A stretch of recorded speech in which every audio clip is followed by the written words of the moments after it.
Welcome to the Mike James YouTube channel. And first thing, be great if you guys liked and subscribed to the channel. This is the first video.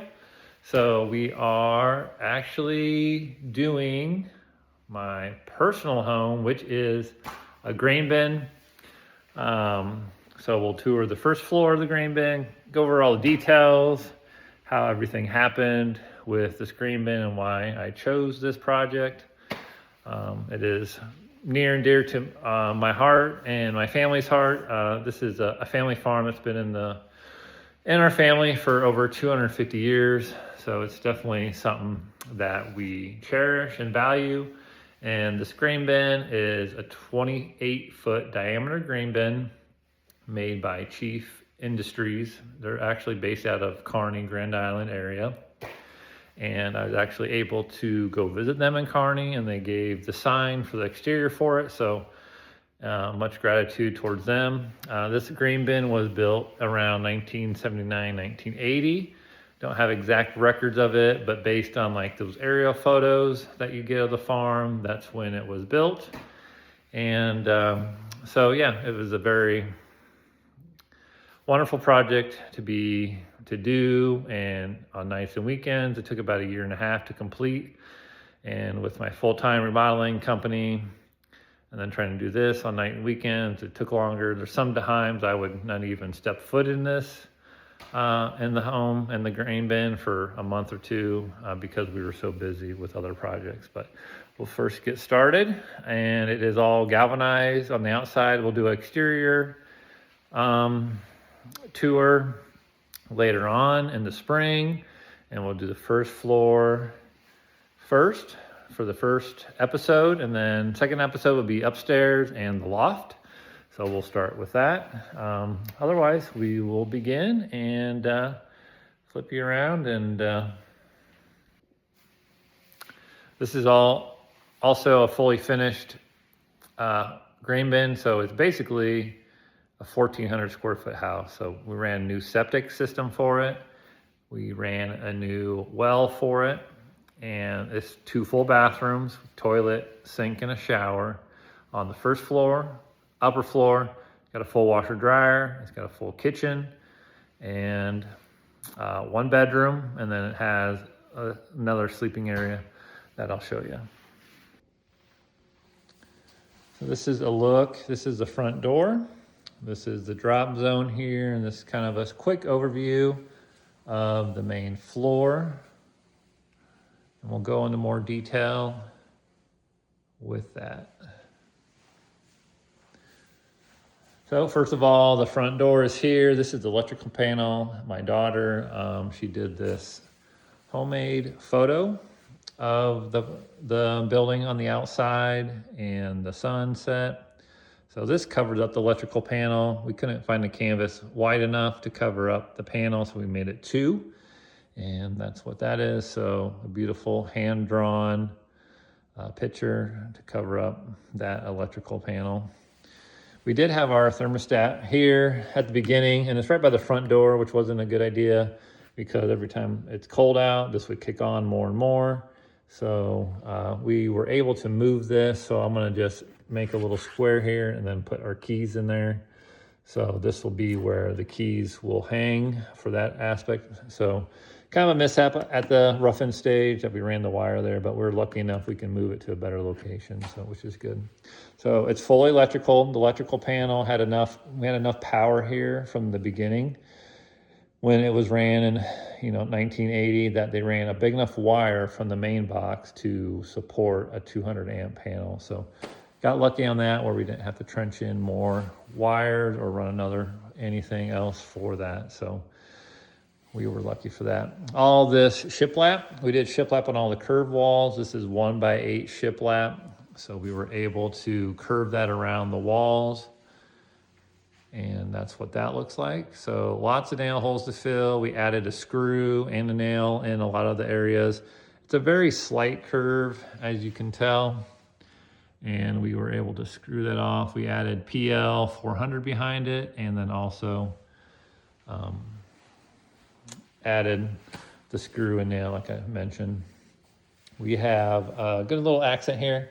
This is the copper piece here that I wrapped the threshold with, and I'll show you a better picture, but this weathered and patinaed when it gets water on it and people step on it. That's what happens, and we'll show you in the back door.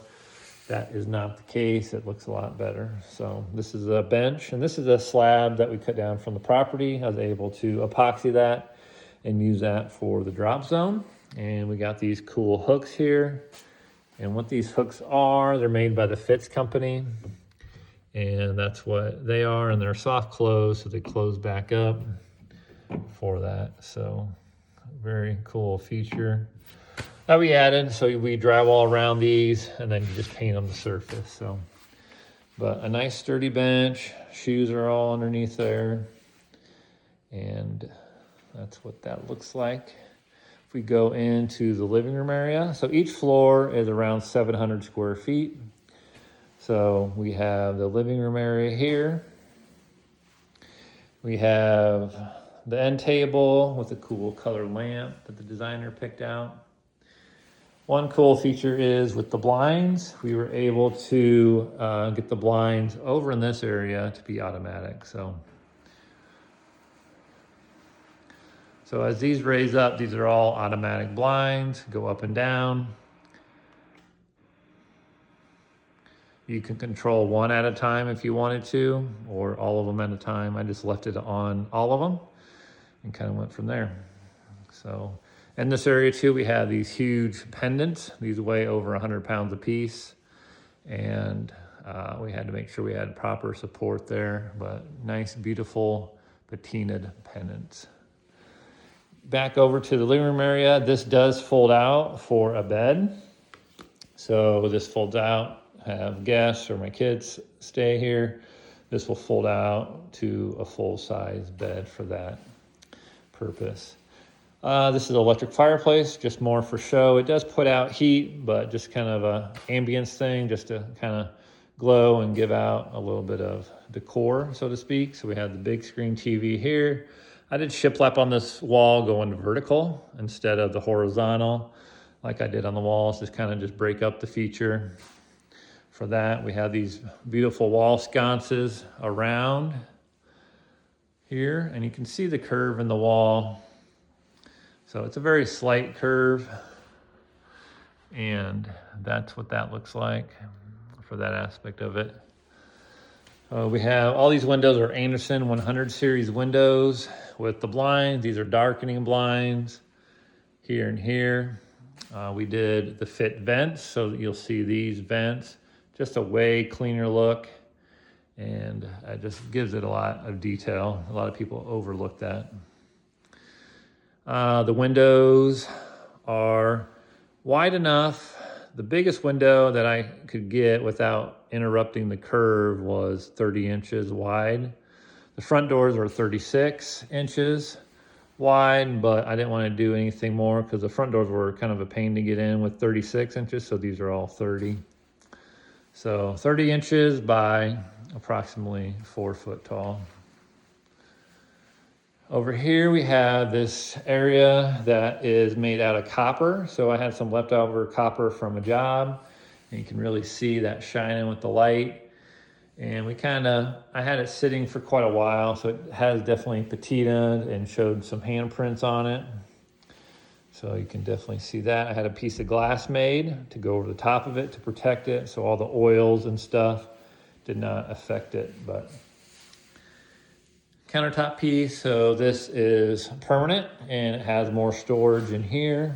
These are Bridgewood cabinets, so everything is nice and soft closed for that aspect of it. So 4 drawers for storage. Sit here if you want and have a meal and watch the TV up over there.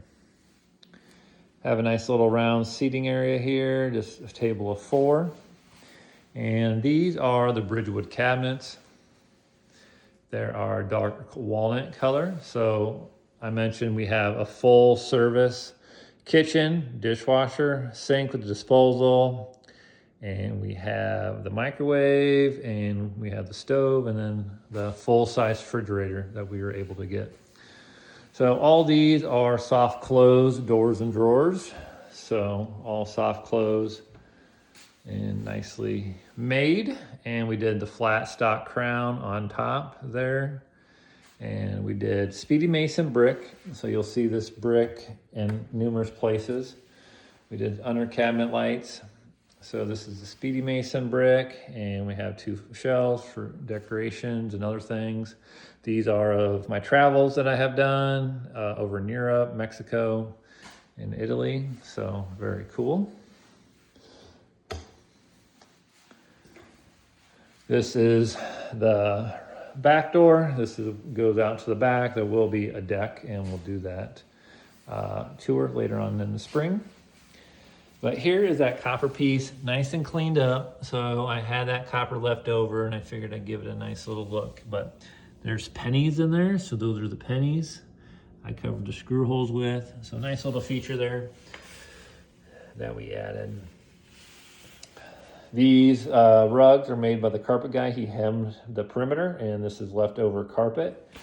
He was able to do that, and I figured that was a lot better solution than buying a rug, so we can get that to match.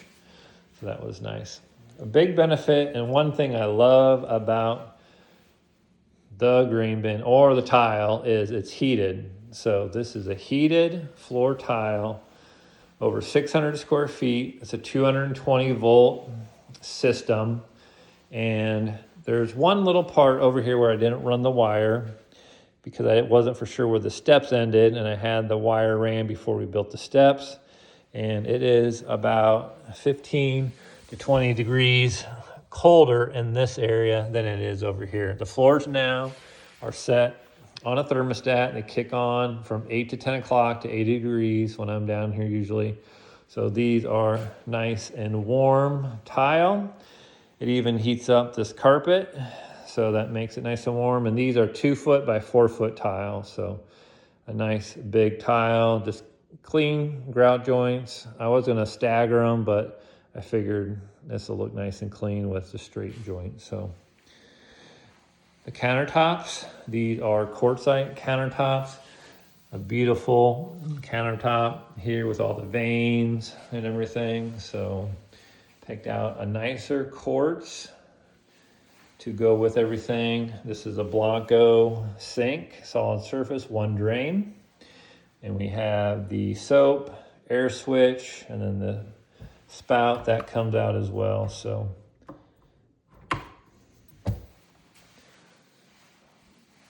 and we did a lot of mix match of metal. So this is black, handles are bronze, and you'll see in the bathroom we did some stainless options as well. So here we were able to move the thermostat over right by here. So this is a full system furnace AC unit. It has a heat pump on the outside, and this is what this looks like. It's a Rheem system, and use this for a little bit of storage, vacuum, extra trash, and then the mops and broom over in this area.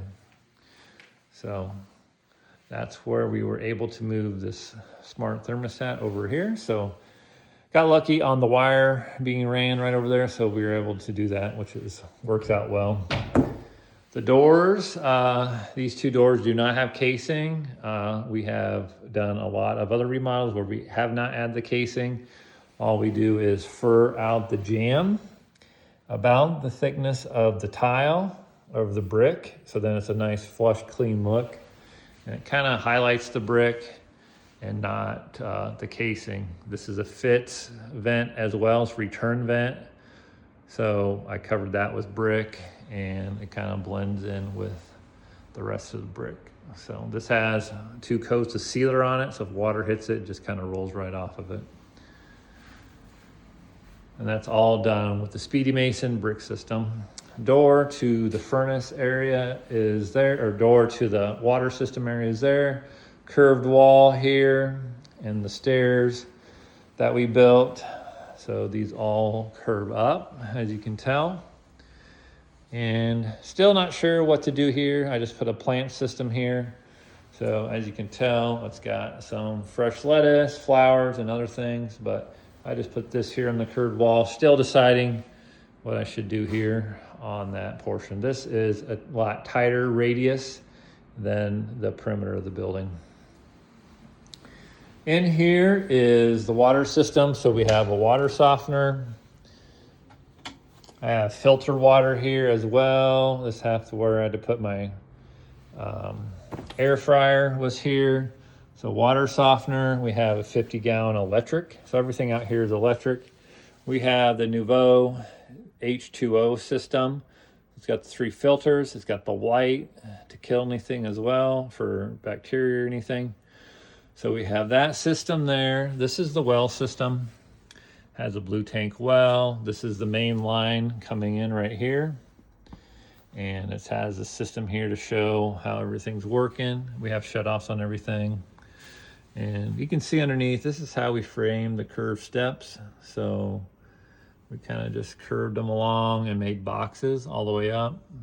So it's pretty much like how you do traditional steps. We found the heights from the floor to the top, divided that up, and then we have our risers here.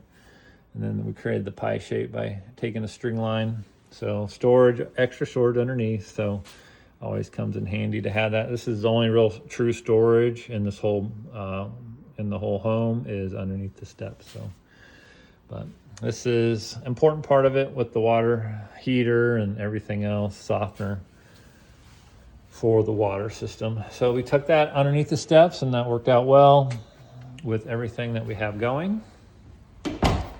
Into here, this is the first floor full bathroom. I'll turn all the lights on. And this is what that looks like. This is a curved wall here. So we're able to tile that curved wall. You have the fit fence. This is exhaust fan. And then these are the supplies. But a nice, beautiful shower. Ceilings are 10 foot tall on that. So this is a quick overview of that. We have the Bridgewood dark cabinets. We have the quartz as well in here.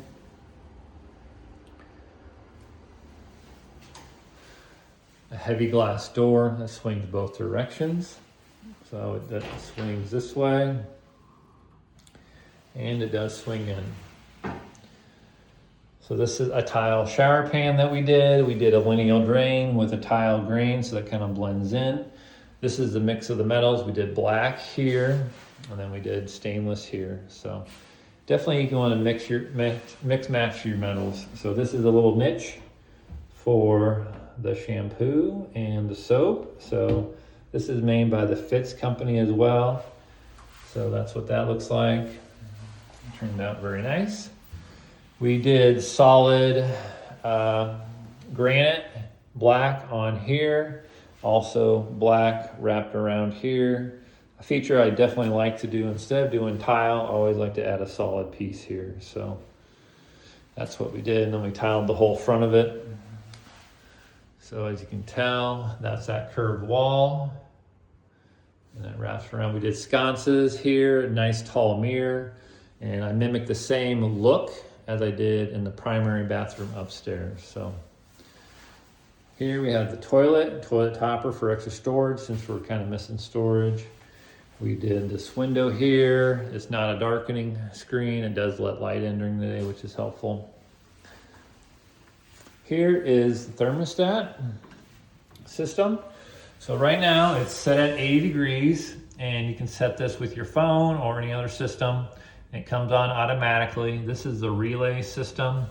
So this talks to one another, and with 600 square feet of flooring to heat, you need 220 power and a relay. So you definitely need to run 2 wires to these systems, 220, another 220 to get these to work properly. So these have to be on separate circuits. So something I learned throughout the way, I usually just do small enough floors where they take 110 or 120 and they don't take a big circuit. So we learned, and we had to run another circuit after the fact, which we were able to do, luckily, without any major issues. So all the doors are full-size doors and have that black hardware.